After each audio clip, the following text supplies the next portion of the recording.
Hi guys, welcome to another episode of Rock Bottom Airsoft. It's good to see you again. If it's your first time here, then as always, it is good to see you and I hope you're going to stick around. Okay, well, welcome to our midweek video.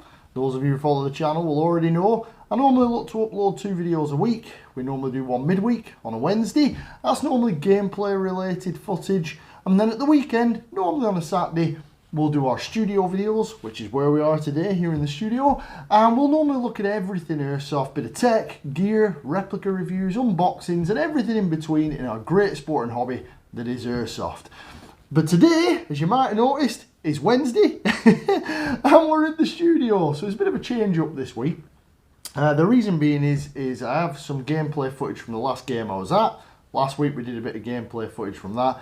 The rest of the footage I had, there was a lot of defence involved, so there's a lot of me standing around and not moving about much, which I probably thought wouldn't make for an interesting video. If I find any more decent footage from that game, I will put that up. But for today, I thought it'd be better for you guys if I do a short tech video. So it's only going to be a short one today, guys. We're going to look at something that I've been asked about and I've noticed faults with many times up at my home site, Tazball Airsoft, when people come up to me and asking me to have a look at their pistols, gas pistols primarily, guys. Now we have covered quite a lot on green gas on the channel. If you've been following my series of videos, you know I've looked at green gas, maintaining your pistols and all that kind of thing quite a few times. There's a lot of videos in the tech section on maintaining your pistol.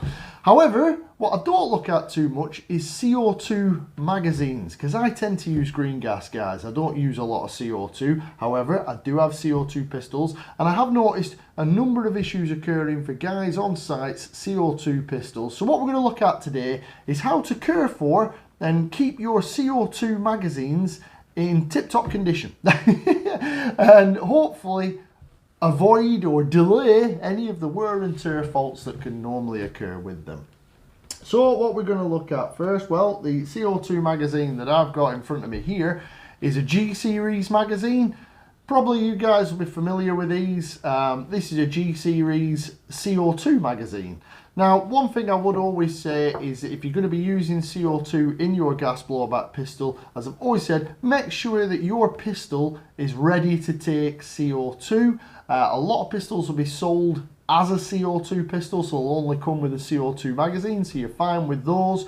But some pistols can run both. And if they say they can run both, then they're normally fine as well. But if you've got, say, the example I always use is the Raven. If you've got a Raven pistol, that will have magazines available for it that are CO2. Now, CO2 tends to run at much higher pressure than green gas, so if your pistol is not definitely a CO2 rated pistol, or you haven't upgraded it for CO2 internals, then what you might find is that your pistol itself is going to break or wear out much more rapidly with CO2 than it would with green gas. With Tokyo Marui pistols, as you know, they can be very sensitive to higher pressure green gases, such as red or black gas. Those pistols, they aren't going to agree with CO2 stock at all. Even if you can get a magazine that will take a 12 gram CO2, and what we mean by 12 gram CO2 is one of those, you'll have seen those knocking about. If it can get a magazine that'll take that, it's not always a good idea to use it, guys, unless you know your pistol can take CO2. So with that disclaimer out of the way, you know now that CO2 mags are meant for CO2 pistols on the whole, unless obviously you've made it ready for CO2. Another thing to note about CO2 as a gas, or rather than green gas, is that CO2 has no lubrication in it. It's a dry gas. Green gas is basically propane, but when it becomes green gas is because they add silicon lubricant to the gas. So there is an element of lubrication included in the gas that you put in through your pistol or sidearm. And with that in mind, that keeps a lot of your internal seals and magazine seals lubricated, and some moving parts within the pistol, such as your blowback housing and that type of thing, lubricated to an extent with the gas itself, because it's got silicon in there. However, you are still better maintaining your pistols, as we mentioned many times on this channel, and lubricating them yourself. Now that becomes even more important if you decide that you're going to run CO2, because CO2 is a dry gas, so it includes no lubrication whatsoever. So one thing to note if you're going to go and use CO2 magazines, or you're using a CO2 pistol that comes with CO2 magazines only, is that that gas is dry, and you are going to need to step up your lubrication routine and make sure that you clean and lubricate your pistol, ideally after every game. That's what I tend to do before it goes away in the case at the end of a day's play, or even if I've just been shooting targets and practicing in the back here, then I will lubricate that pistol up. You don't want the pistol going dry, especially not with CO2, because as we mentioned, it's a much higher pressure gas normally, and it is going to wear parts out faster. So that's another thing to bear in mind about CO2. Now the other side of it is as well with CO2 is that in cold weather it will normally function much better than green gas does. So that's why I've seen a lot of guys move over to CO2, especially as I play outdoors. As many of you guys know, I play here in the Scottish Highlands. In the forest, it does get pretty cold, especially in the winter, and that can have a detrimental effect to green gas, but your CO2 will run much better in that cold conditions. But again, it's cold, you've no lubrication unless you've lubricated your pistol yourself, so that's another reason you need to maintain the lubrication on your pistol if you're moving over CO2. So let's get on to the magazine, which is what we're looking at today in this quick look at CO2 magazines. Now, they come in different shapes and forms. The loading system is going to be just the same. Your BBs are going to be in there with a magazine follower and spring. However, the gas is different. As you can see for this, it's already got a cutout where your CO2 is going to go. Normally, with the vast majority of CO2 magazines, you'll either have a base plate cover that you have to slide off, or there may be no base plate. But if you can make out on camera with that base plate cover off, you can see that there's an Allen headed bolt in there. Now, in order to get to CO2, you need the correct size Allen key. This will normally come with your magazine or with your pistol, and you unscrew that completely, and that will take out that Allen headed bolt, and that's what's going to retain your CO2 cartridge. Now your CO2 cartridge is going to be compressed down, and in the vast majority of cases you would drop your CO2 magazine 12 gram into the base of the magazine. You don't with these ones, but I'm taking that off to show you how you'd normally fit them, such as with high cappers and that type of thing. You normally unscrew the base plate completely. It's the same on my Shadow, and then you drop your CO2 cartridge in. Now in those ones you might notice that there isn't a cutout sometimes. There might still be a cutout so you can see that the cartridge is in there, but you'll drop it in at the end. Okay, now that is obviously different when we're looking at these magazines, these G series magazines. Let's put that to one side there. Let's just put that screw back in there. Now, when you do put these in, when you do one that you slide in the bottom, one thing to firstly be aware of is don't cross thread that bolt, guys, when you're putting it back in. If you cross thread that, you're snookered. It's not going to tighten down enough. So that's something to remember. Now, if you happen to have a G series magazine like this one, what you'll find is that your CO2 12 gram drops in like so and sits in like so. And then your next step would be to tighten this screw down onto the base. That pierces the 12 gram and that creates your gas seal. So what do we need to be aware of when we're doing that? Well, the first thing is I don't know if you can make it out on camera, guys, but inside there is a little rubber seal which will seal onto the head of your 12 gram cartridge. Now obviously you don't want that seal going dry. What I tend to do before I load a 12 gram, I will have some of my trusty silicone oil ready. As many of you who follow the channel will already know, I tend to use RC shock oil because it is pure silicone.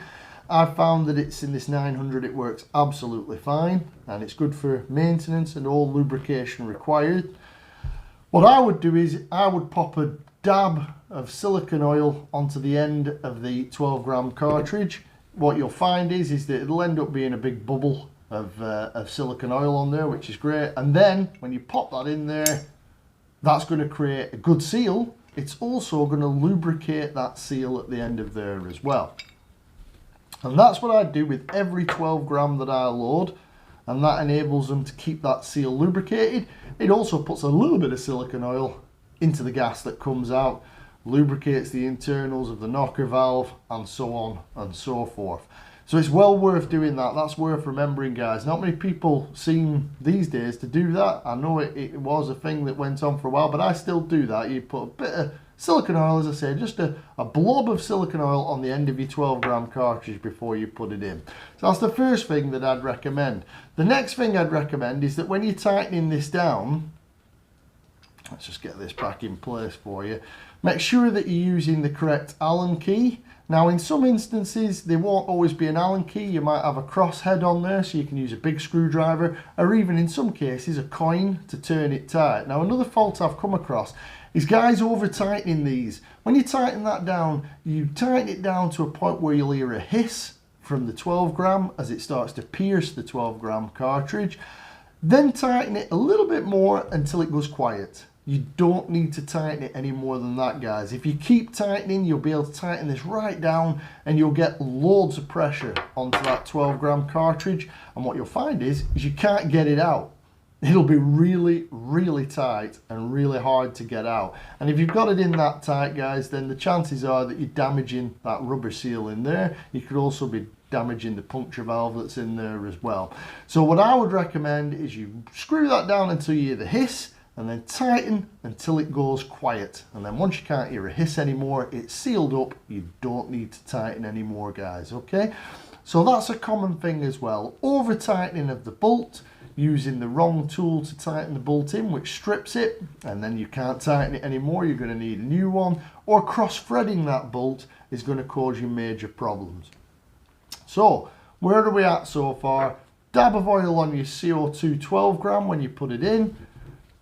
Use the correct tool to tighten down the tightening bolt, and only tighten it until you don't hear the gas hissing anymore. Just get it to a point that it's sealed. Once it stops hissing, it's sealed. You're good to go, guys. So you've had your game of Airsoft, you've got your 12-gram in there.